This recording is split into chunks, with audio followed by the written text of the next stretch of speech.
At 10:17 a.m. on March 3, 1943, 47-year-old Paul Pappy Gunn stood on the flight line at Port Moresby, New Guinea, watching 12 B-25 Mitchell bombers taxi toward a convoy of 8 Japanese troop transports carrying 6,900 soldiers. The engines roared, propellers churned humid air. Pilots gave thumbs-up signals from their cockpits. Gunn had spent the previous night checking every gun installation personally. 14 forward-firing 50 caliber machine guns per aircraft. 168 guns total across the entire strike force. None of them were supposed to exist. Former Navy mechanic, civilian bush pilot, zero official authority to modify military aircraft. He'd built these weapons in salvage yards using hacksaws and fury. He'd violated every regulation in the Army Air Force Maintenance Manual. And in approximately 18 minutes, his illegal modifications were about to kill more Japanese soldiers than any other air attack in Pacific War history. The Japanese had sent a reinforcement convoy from Rabaul to Leh, 8 transports loaded with infantry, 8 destroyers for protection, 6,900 troops total. If those troops reached New Guinea, they'd overwhelm Allied positions. The 5th Air Force had been ordered to stop them. High-altitude bombing had already failed. B-7s and B-24s had attacked yesterday, scored a few hits, slowed the convoy, but the transports were still sailing. The troops were still alive. The invasion was still coming. Problem was, American bombers kept missing. For 18 months, U.S. bombers had been trying to sink Japanese ships using high-altitude level bombing. They dropped from 10,000 feet, aimed carefully, watched their bombs miss by 200 yards because ships moved. The ocean was big, ships were small, gravity was predictable. Moving targets were not. Out of every 100 bombs dropped on moving ships, maybe 3 hit. 3% accuracy rate. The other 97 bombs made expensive splashes and accomplished nothing. Meanwhile, Japanese convoys kept sailing, kept reinforcing, kept winning. General George Kenney, commander of the 5th Air Force, had watched American bombers waste thousands of tons of ordnance hitting nothing but water. He'd read report after report describing near misses and technical difficulties in unfavorable weather conditions.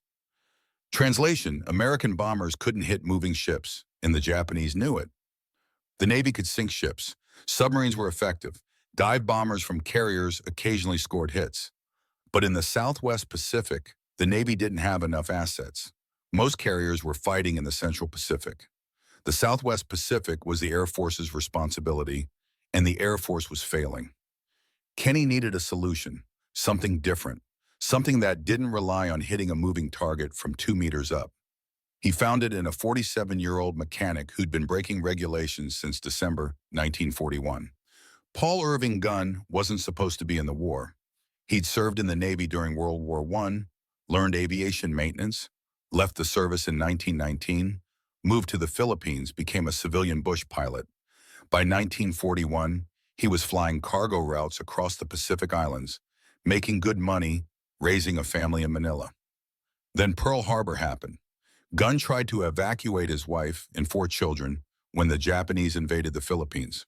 Got them to the port at Manila, put them on a ship heading to Australia. The ship left on December 26, 1941. Gunn stayed behind. Someone had to fly intelligence officers out of Manila before the Japanese arrived. Someone had to evacuate wounded soldiers. Someone had to keep aircraft flying when spare parts didn't exist and maintenance depots were being bombed. Gunn was that someone. He rejoined the military in January 1942. The Army Air Force needed every pilot and mechanic they could get. Gunn could fly anything and fix anything.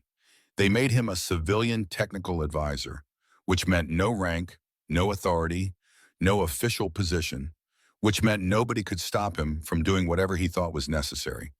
The ship carrying Gunn's family never made it to Australia. Japanese submarines intercepted it off Mindanao, torpedoed it, killed everyone aboard. Gunn's wife, his 4 children, ages 8, 11, 13, 16, all dead. The Red Cross confirmed it in March 1942. Gunn got the telegram while he was working on a P-40 fighter at an airfield outside Darwin. He read it twice, folded it, put it in his pocket, went back to work. A friend asked him if he was okay. Gunn said the Japanese had taken everything he cared about. Now he was going to take everything from them. He wasn't being poetic. He meant it literally. From that moment, every aircraft Gunn touched became a weapon specifically designed to kill as many Japanese as possible in the most efficient way imaginable. The first bomber that failed in the Pacific was a B-7 Flying Fortress. August 1942, over Bougainville, the bomber crew spotted a Japanese cruiser. Perfect target. They climbed to bombing altitude 12,000 feet. Bombardier calculated wind, speed, trajectory, dropped 8 500-pound bombs. All 8 missed. The cruiser turned. The bombs fell into empty ocean. The crew returned to base frustrated, filed a report. The cruiser was undamaged. Mission failed.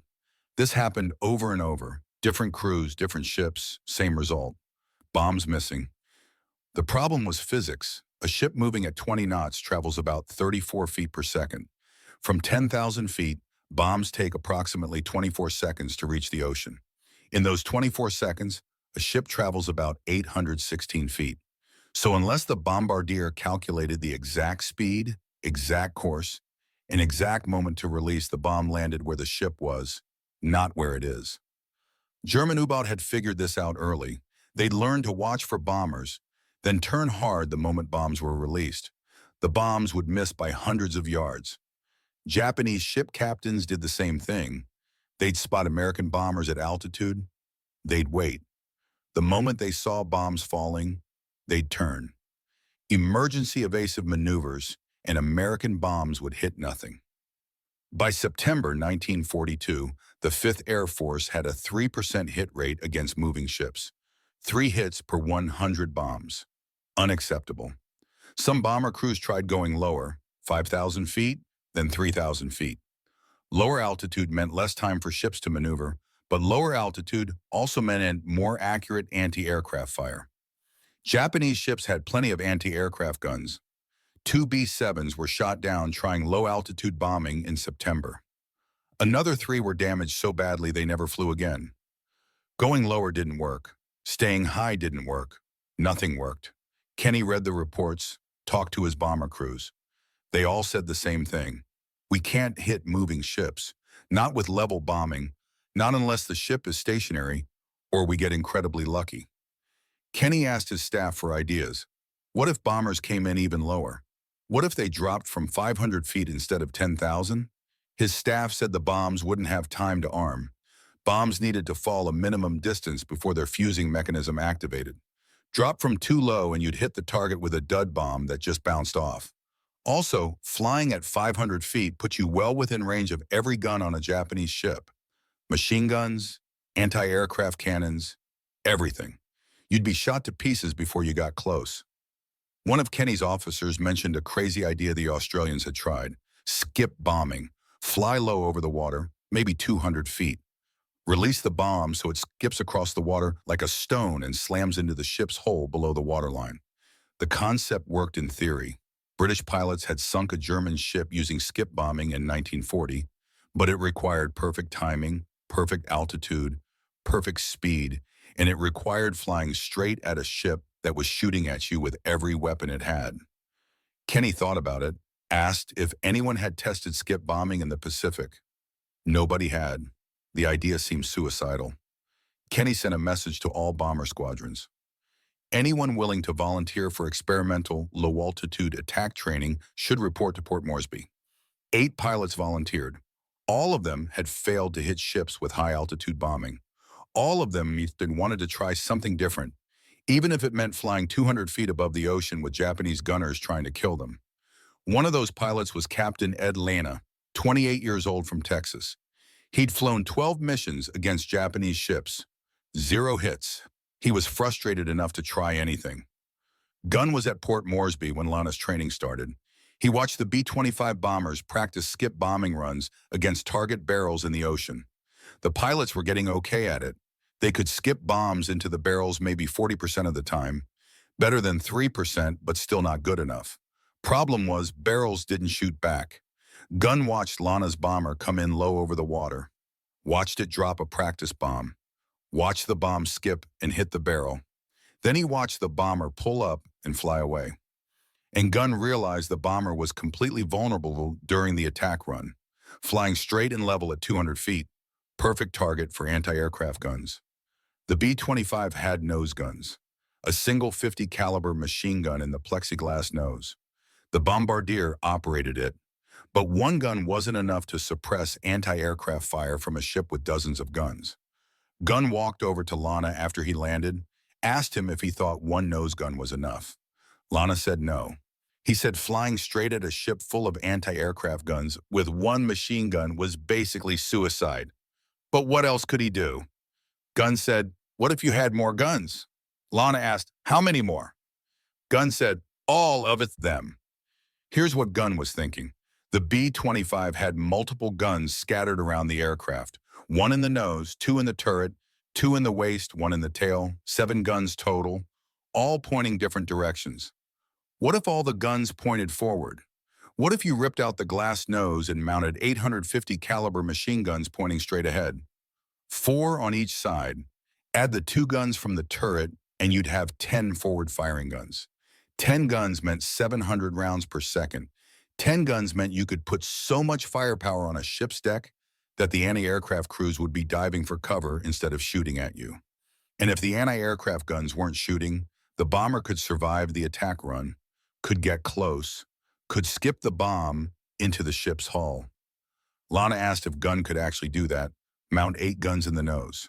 Gunn said probably if nobody stopped him. Lana asked who would stop him. Gunn said anyone with authority, which was why he wasn't going to ask for permission. That night, Gunn started working. The B-25 bomber had a plexiglass nose, transparent canopy where the Bombardier sat. The Bombardier used a Norden bomb sight to aim. The whole setup was designed for high-altitude precision bombing. Gunn didn't need precision, he needed firepower. He pulled a wrecked B-25 from the salvage yard. Aircraft that had ground looped on landing. The fuselage was bent, engines were damaged, but the nose section was intact. Gunn cut the plexiglass out with a hacksaw. Took him 4 hours. The plexiglass was thick. His hands blistered from the soaring. He did not stop once the plexiglass was gone. He had an empty nose cavity, a big hole where the Bombardier used to sit, and he pulled 50 caliber machine guns from damaged fighters. 4 guns, each gun weighed 84 pounds, and he mounted them in the nose cavity, 2 on each side, angled slightly downward. Then he pulled the ammo feed systems from the same damaged fighters and rigged them to feed the nose guns from ammo boxes in the fuselage. The whole modification took 3 days, and he worked alone, mostly at night, because if engineering officers found out he was modifying bombers without authorization, they would shut him down immediately. On the 4th day, he showed Lana, and Lana climbed into the modified B-25 and looked at the 4 machine guns pointing forward and asked if Gunn had test fired them, and Gunn said no because he did not want to attract attention, and Lana said he would test them in combat. Kenny heard about the modification from one of his intelligence officers, and the officer said a civilian mechanic had installed unauthorized guns on a B-25, and Kenny asked if the guns worked, and the officer said nobody knew because the aircraft had not been flown yet, and Kenny said let them fly it, and if it worked, they would figure out the paperwork later. On October 6, 1942. Lana flew the modified B-25 on a skip bombing mission against a Japanese destroyer off Boone, and he came in at 200 feet full throttle, and the destroyer opened fire and anti-aircraft tracers filled the air, and Lana pressed the trigger for his 4 nose guns, and the B-25 shook from the recoil. 4 machine guns firing at the same time, 280 rounds per second, and the tracers reached out and hammered the destroyer's deck, and the Japanese gunners scattered and dove for cover and stopped shooting. And Lana skipped his bomb into the destroyer's hull, and the explosion punched a hole below the waterline, and the destroyer listed and started sinking, and Lana pulled up and climbed away and came back to Port Moresby grinning, because it was the first skip bombing success in the Pacific. 1 destroyer sunk and 1 modified bomber, and Kenny wanted more, and he told Gunn to modify 12 more B-25s with the same configuration. 4 nose guns do it as fast as possible. And Gunn said he could do better than 4 guns, and Kenny asked how many, and Gunn said 14 and 14. Forward-firing 50 caliber machine guns meant huge firepower, and they would remove the Bombardier completely and remove the Norden bomb sight and remove the plexiglass nose and mount 8 guns in the nose, 4 on each side, and keep the 2 guns in the upper turret, pointed forward and mount 4 more guns in blisters. On the fuselage sides, and 14 guns meant 980 rounds per second, and 14 guns meant so much firepower that Japanese ships would be shredded before the bomber even dropped its bomb. And Kenny said, "Do it." And gun worked for 6 weeks, and he pulled guns from everywhere, like salvaged fighters, damaged bombers, and depot storage. And he pulled ammo feed systems mounting brackets, electrical systems. He fabricated parts in machine shops using salvaged aluminum, and he welded gun mounts in the middle of the night, and he rewired fire control systems without blueprints, and other mechanics helped. Because the word spread through the maintenance crews that the crazy civilian was building bombers that could kill Japanese, and nobody stopped him, and everybody helped. By December 1942, Gunn had modified 12 B-25s, and each one had 14 forward-firing 50 caliber machine guns, and the aircraft looked like flying porcupines with guns sticking out everywhere, and Kenny called them commerce destroyers, and the official designation was B-25, CD Strafer variant, and pilots called them gunships, and the modified bombers were terrifying, because when all 14 guns fired at the same time, the recoil slowed the aircraft by 15 mph, and the noise was deafening, and the muzzle flash from 14 guns lit up the entire nose section, and the firepower was absolutely devastating.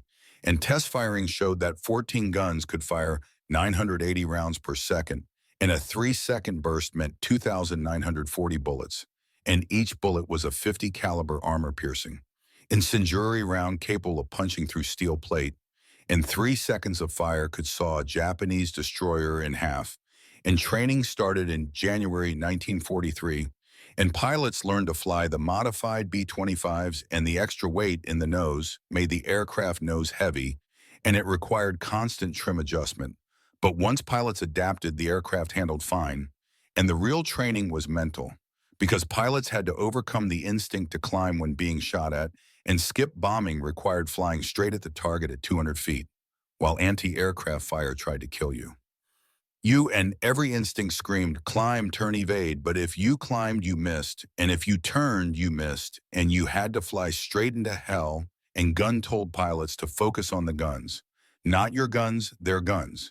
And when you see anti-aircraft traces, you start firing, and you do not stop firing until you are past the target, and your job is to kill their gunners before their gunners kill you. Simple, brutal, effective. And by February 1943, the 5th Air Force had 16 modified B-25 strafers ready for combat, and they were about to face the largest Japanese convoy of the war. And Japanese intelligence attracted Allied strength in New Guinea, and they knew American and Australian forces were weak, undermanned, undersupplied, vulnerable. And if Japan could reinforce their garrison at LA with 6,900 fresh troops, they could launch an offensive that would push the Ally back to Port Moresby, maybe farther. And Japanese command assembled 8 transport ships, loaded them with soldiers, ammunition, supplies, and added 8 destroyers for protection, and the convoy would sail from Rabaul to Leh, 600 meters, 3 days. And Allied intelligence detected the convoy on March 1st, and code breakers intercepted Japanese radio traffic, and the convoy was sailing 6,900 troops, and if they landed, Allied positions were finished. And Kenny called an emergency planning session. Every available bomber would hit the convoy.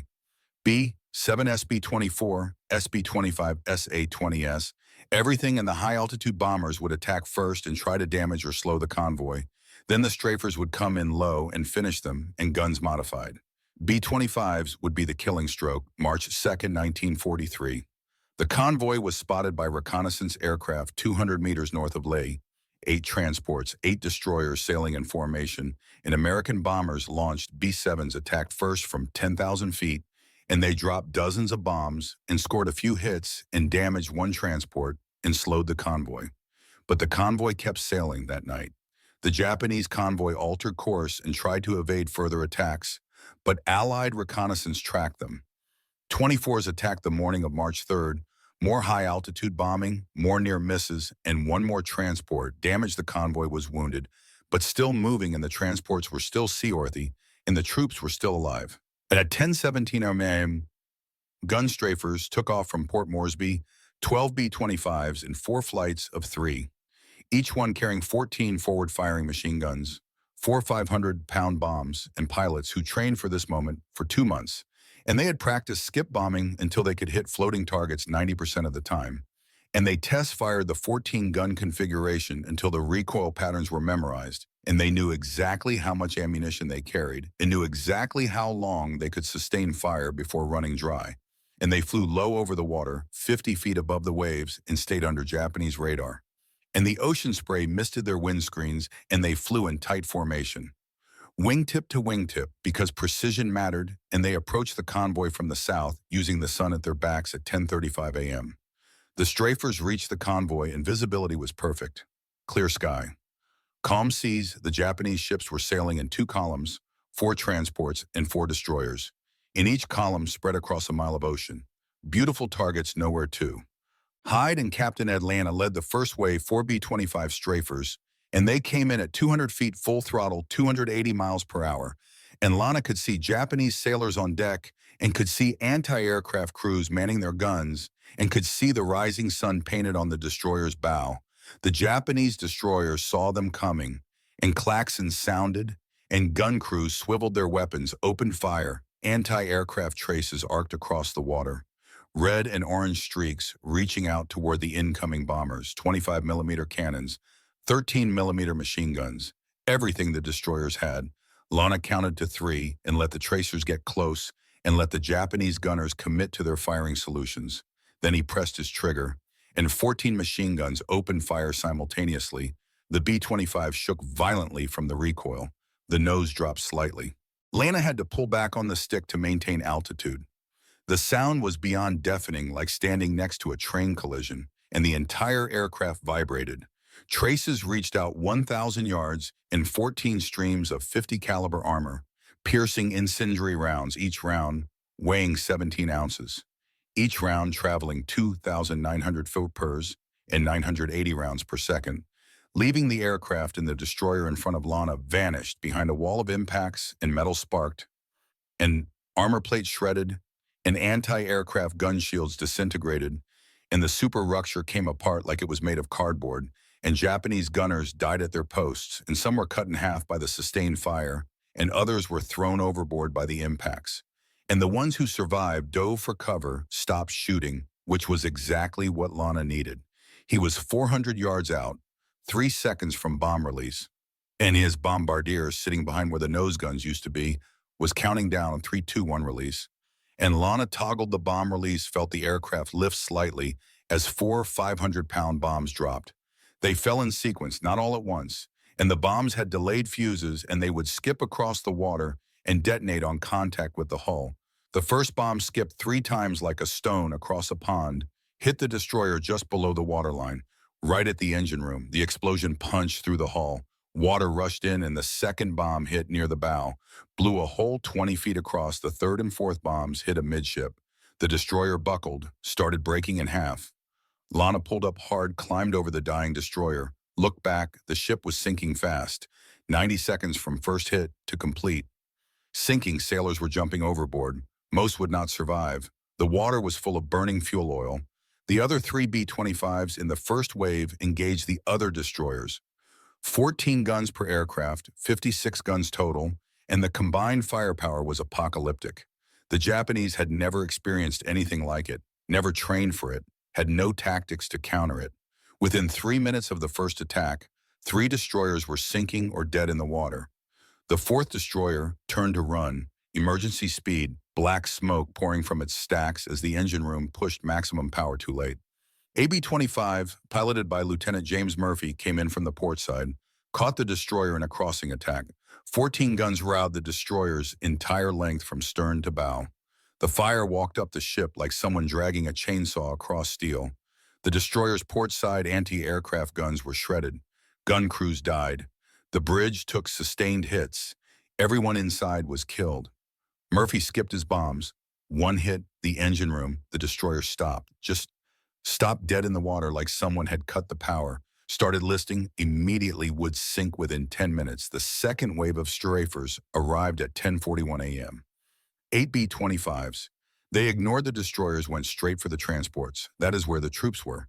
That is where the real target was. Transports were slow, lightly armed, packed with soldiers. They were death traps disguised as ships. The B-25s came in line, astern, one after another, each one firing 14 guns, each one skipping bombs, no fancy maneuvers, just straight runs, overwhelming firepower. Systematic destruction, the first transport. Kyokusei Maru, 6,900 tons, carrying 1,200 soldiers, took fire from 2B, 25 seconds. Simultaneously, the machine gun fire ripped through the upper decks. Soldiers had been standing in formation on deck, preparing to disembark. When they reached Leh, they were packed together, perfect targets. The 50 caliber rounds tore through them, bodies fell, blood sprayed, soldiers tried to run, tried to find cover. There was no cover. The machine gun fire was everywhere. Sustained relentless, 3-second bursts from 14 guns per aircraft, 2 aircraft, 5,880 rounds, hitting the transport in 6 seconds. Then the bombs hit 4. 500-pound bombs from the first B-25, 4 more from the second, 8 bombs total. They punched into the hull below the waterline. The explosions tore the ship open. Fuel tanks ruptured, fires started, water rushed in. The transport started sinking immediately. Soldiers on deck jumped into the ocean. Better to drown than burn. Others were trapped below. When the ship rolled, they were locked in troop compartments, could not escape. The ship went down in 8 minutes. Most of the 1,200 soldiers went down with her. The second transport was Teo Maru. Same story. B-25 strafers hammered it with machine gun fire. The deck became a killing field. Bombs hit the ship, started sinking, then the third transport, then the fourth. The Japanese convoy was being systematically destroyed. The engagement lasted 15 minutes from 10:35 a.m. when the first strafer attacked to 10:50 a.m. when the last transport was hit. In those 15 minutes, the B-25 strafers sank or damaged all 8.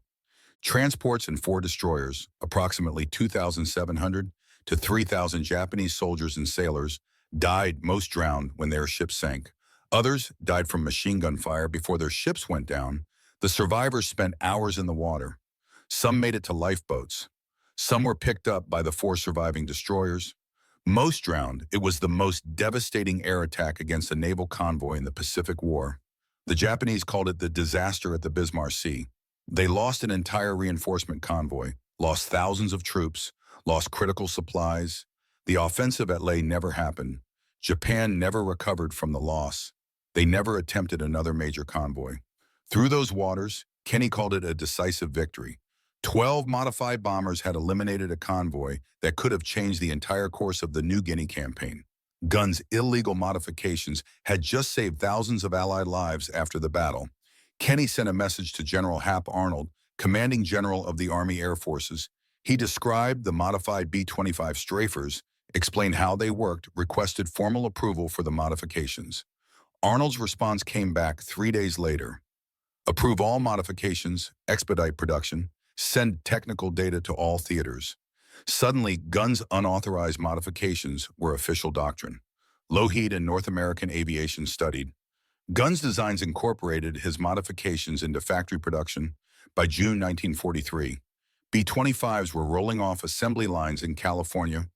With 8 forward-firing nose guns as standard equipment, the B-25G model, introduced in August 1943, included a 75mm cannon in the nose in addition to the machine guns. Guns concept taken even further by wars, and over 3,000 B-25 strafers had been produced.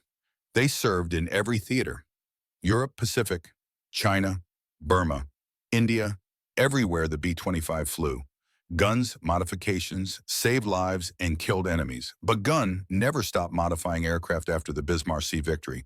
He focused on other aircraft types. He modified A-20 attack bombers with forward-firing guns, modified P-38 fighters with additional wing-mounted guns, modified C-47 transports into gunships for night operations.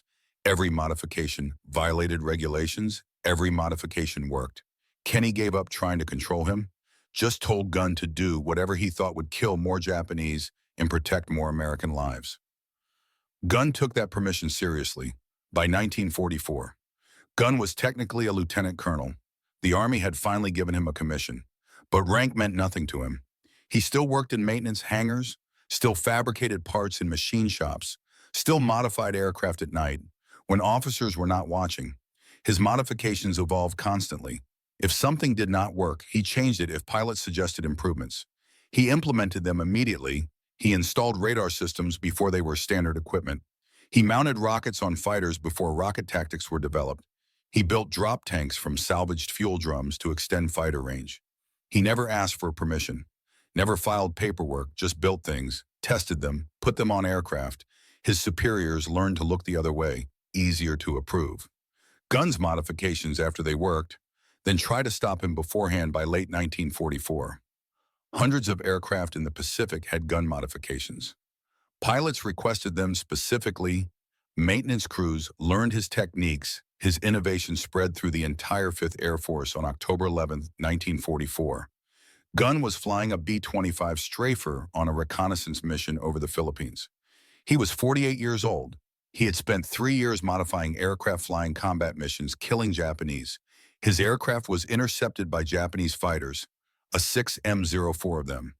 Gunn's B-25 had 14 forward-firing guns. He engaged the Zeros, shot one down, damaged another. But the other two got on his tail. They shot his aircraft apart, killed his crew. The B-25 crashed into the jungle outside Clark Field. Gunn died in the crash. His body was recovered 3 weeks later by advancing American forces. He was awarded the Distinguished Service Cross posthumously. The citation mentioned his modifications to B-25 bombers, his innovations in attack tactics, his contribution to the victory at Bismarck, but it did not capture what Gunn actually was. He was not a hero in the traditional sense. He was a mechanic consumed by rage, a father who had lost his family and spent 3 years killing the people who took them from him. He saved thousands of American lives, not through noble sacrifice, but through brutal innovation. He built weapons that killed efficiently. He modified aircraft to maximize destruction, and every modification, every gun he installed, every attack tactic he developed was motivated by grief and fury, and the absolute refusal to let anyone else's family die the way his had guns. Modifications became standard equipment on thousands of aircraft. His tactics were taught at every bomber training school. His innovations shaped how American aircraft fought for the rest of the war, but nobody remembers his name. The museums have B-25 Strafers. They are displayed with plaques explaining the 14-gun configuration. The plaques mention tactical innovation and engineering excellence. They do not mention the mechanic who built the first one in a salvage yard using a hacksaw and raj today. The National Museum of the Pacific War has one of Gunn's modified. B-25s, fully restored, all 14 guns intact.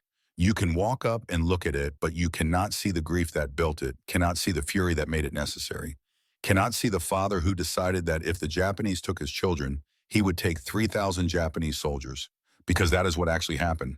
A mechanic's family died. He modified some bombers. Those bombers killed 3,000 enemy soldiers in 15 minutes. Simple, brutal, effective.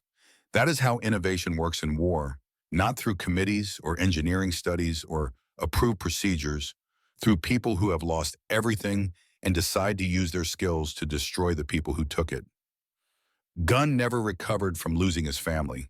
He just weaponized his grief, and 3,000 Japanese soldiers died because a mechanic in New Guinea had a hacksaw and 14 machine guns and nothing left to lose. If this story moved you the way it moved us, do me a favor. Hit that like button. Every single like tells YouTube to show this story to more people who care about the heroes who got forgotten. Hit subscribe and turn on notifications. We are rescuing these stories from archives and obscurity every single week.